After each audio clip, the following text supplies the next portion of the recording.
This Lenovo Legion Go here is an imposing device. I might even dare to say it's beautiful, but if that seems too much, we can still agree that it definitely has a wow factor. But what is it? There might be many who are not yet familiar with this new trend of portable Windows consoles, one that was stirred up this summer by the appearance of the ROG Ally, also presented here. Ally has a different constructive approach, or rather we can say that Lenovo's approach is different, given that Legion Go is the console that came later, meaning this month. But this question, what are they, applies to both. Well, they are portable consoles with Windows, specifically Windows 11. Simply put, they allow you to run any games that work on a PC. For instance, you can download games you already have on your Steam account or any other such account and play them on the go. Of course, you will see that it's easier said than done because there are many variables involved in this process. Processing power, battery life,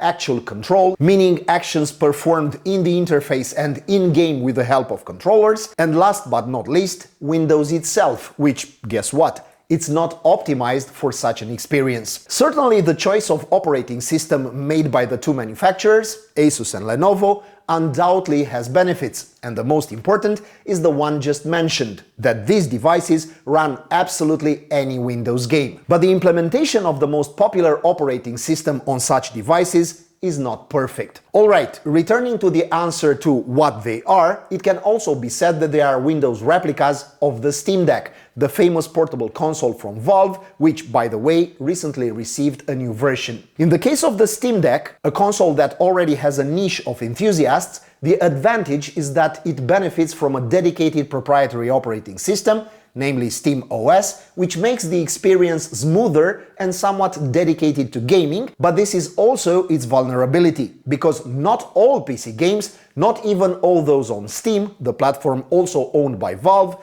are optimized for the Steam Deck. But one thing is for sure, after the appearance of the Steam Deck, followed at some distance by the Ally from Asus, and now by Legion Go from Lenovo, the ice has been broken, and this segment of portable consoles seems to be taking off again, after it was abandoned years ago. There is also a notable exception, that of the Nintendo Switch. And now, after this short contextualization, let's focus on these two.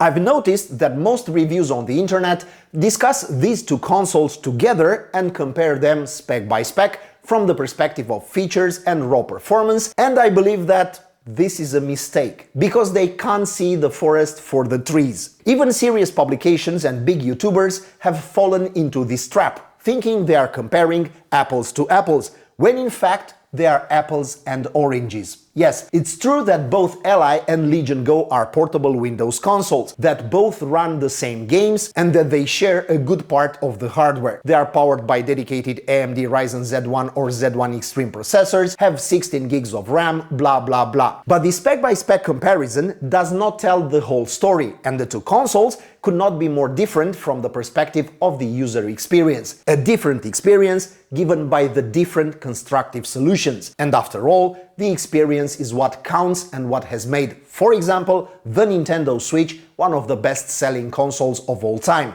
and the only currently successful portable console. Of course, other factors contributed to the commercial success of the Switch: the Nintendo ecosystem and its own titles, smart marketing, a relatively affordable price, but undoubtedly the user and gaming experience that the Switch offers also contributed. So the internet is mistaken in its criteria when comparing these two Windows consoles. It focuses on their similarities, especially the hardware ones, which I dare to consider rather irrelevant, and overlooks what actually matters, namely the differences. And these differences are downright striking. The first and most important is also the most visible: the size. The impact of this difference is essential, not just visually, because it affects everything from the actual experience and the way the respective console is used, to the autonomy given by the larger or smaller battery that could be incorporated. And guess what? Nintendo taught us that autonomy matters in the case of a console that wants to be truly portable. Duh! And this is something that excessively technical reviews seem to ignore. What use is a portable console if it only lasts half an hour, Of course, it's not quite like that, but I'm just saying. But we'll talk about autonomy later, so let's return to size. While Ally is a compact console, seemingly more portable and more Spartan, Legion Go goes in the opposite direction. It is a console that strikes you at first glance with its size and opulence. It is more luxurious and well equipped, loaded with buttons and lights on all sides, and the right controller even includes a small touchpad. But probably the most relevant difference, one that certainly influences the experience, is the size of the screen. While Ally opts for a modest 7-inch Full HD screen, just a little bigger than a Galaxy S23 Ultra phone, Lenovo has gone all in. A huge display, nearly 9 inches, 8.8 to be exact,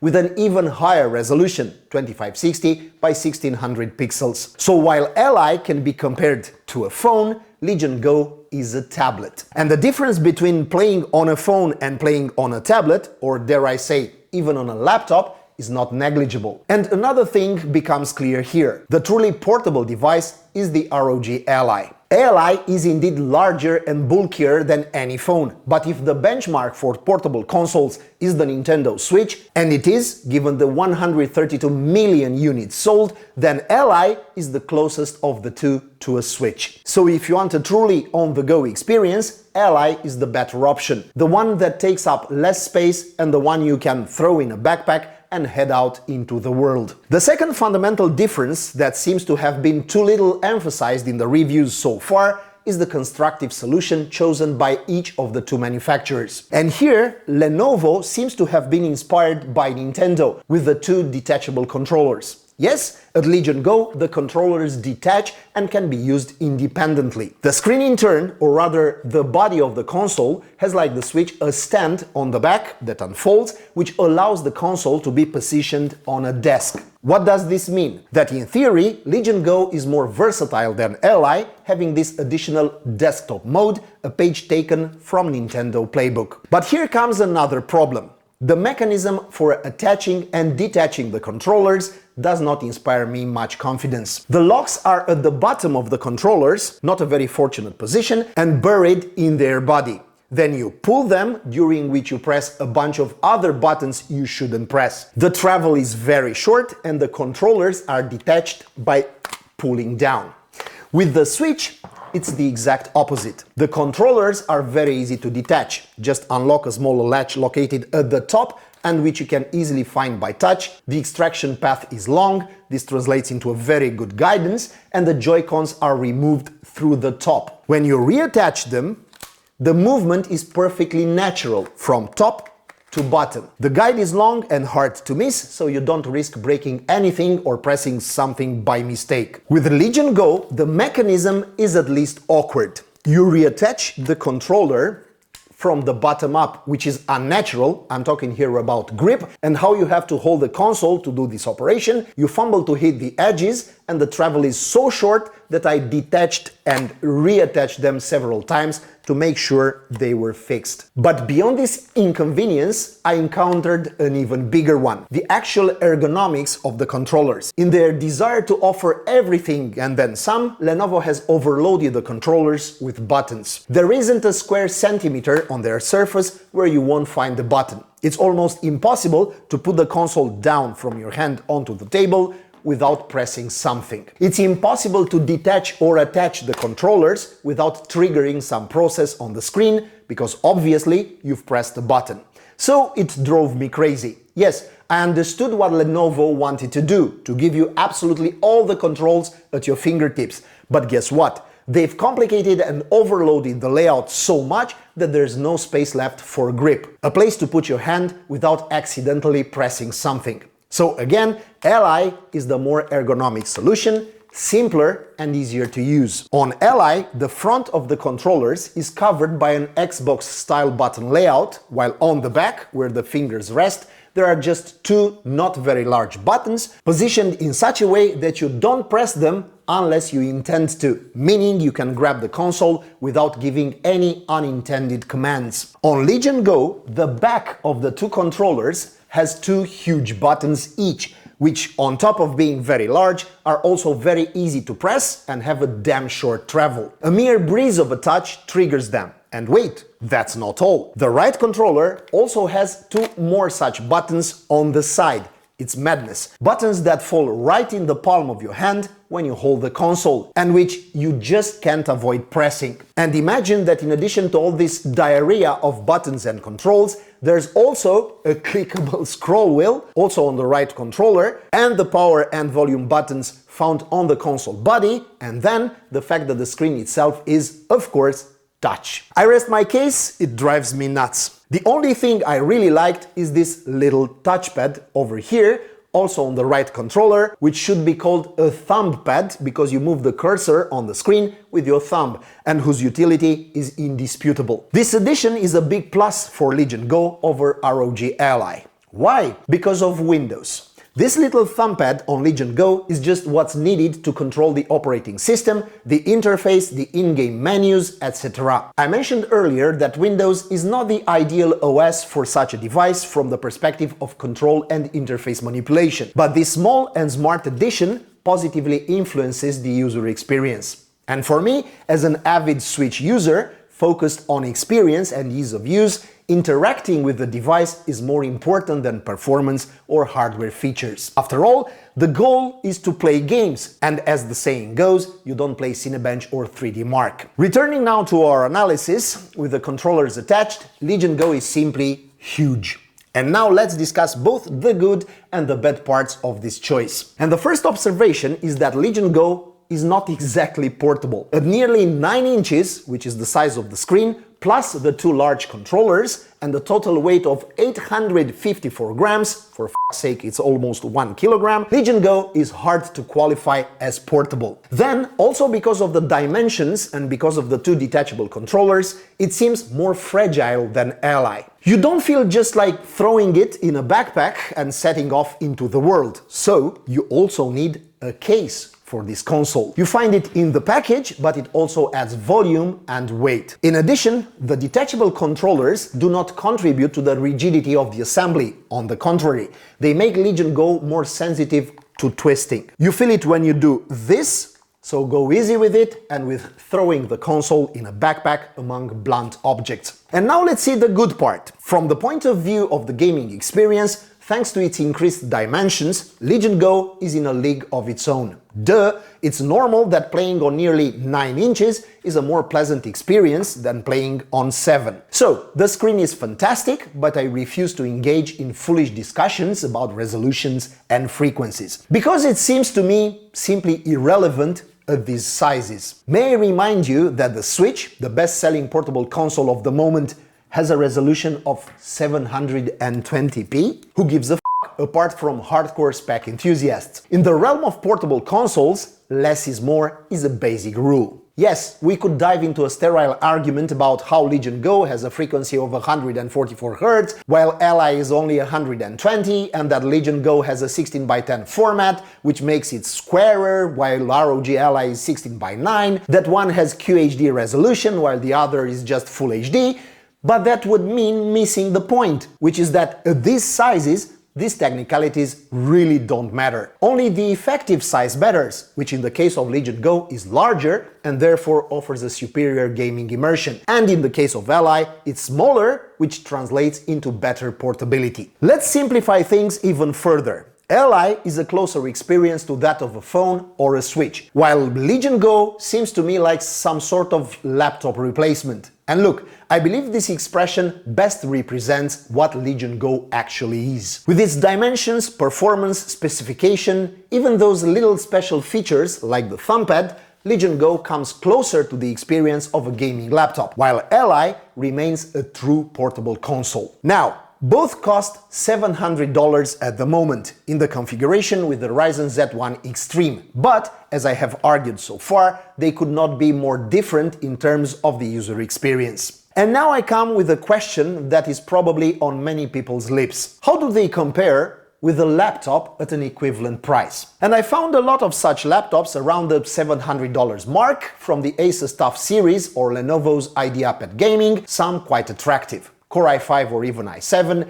Ryzen 5 or even Ryzen 7 from slightly older series, with dedicated graphics cards from Nvidia's 3000 series, like the 3050, but categorically more powerful in terms of raw performance than either of these two consoles. Do you see now why I think that the approaching of the various reviews on the internet from this perspective of performance and specifications is mistaken? Because if we judge strictly by this criteria, well, you can find gaming laptops for the same money that deliver better on these fronts. But that's not the point of such a device, but to be portable, ergonomic and efficient. And that's why I believe Nintendo understood better than anyone this rule of less is more, and Switch became a sales hit. And if we judge from this perspective, these two Windows consoles already seem doomed. And I will explain why. One of the weaknesses of both is the battery life. In their rush to offer high specification with an undisputable marketing flair, both Asus and Lenovo have overlooked the fact that for a portable console, battery life is vital. Integrating powerful features with high specifications, such as a fancy processor, high screen frequency, lots of fast memory, impacts the battery life, which is actually the key factor in the success of such a device. I managed to drain the Ally in half an hour of gaming with the settings at maximum and managed to squeeze almost 2 hours out of it with them at the minimum, but I couldn't even come close to the autonomy offered by the Switch. I frequently play 5-6 hours on the Switch without the stress that it will shut down, and in the end, that is the purpose of a portable device. Think about phones for a moment. Would you want an ultra-performing phone but whose battery lasts only 2 hours?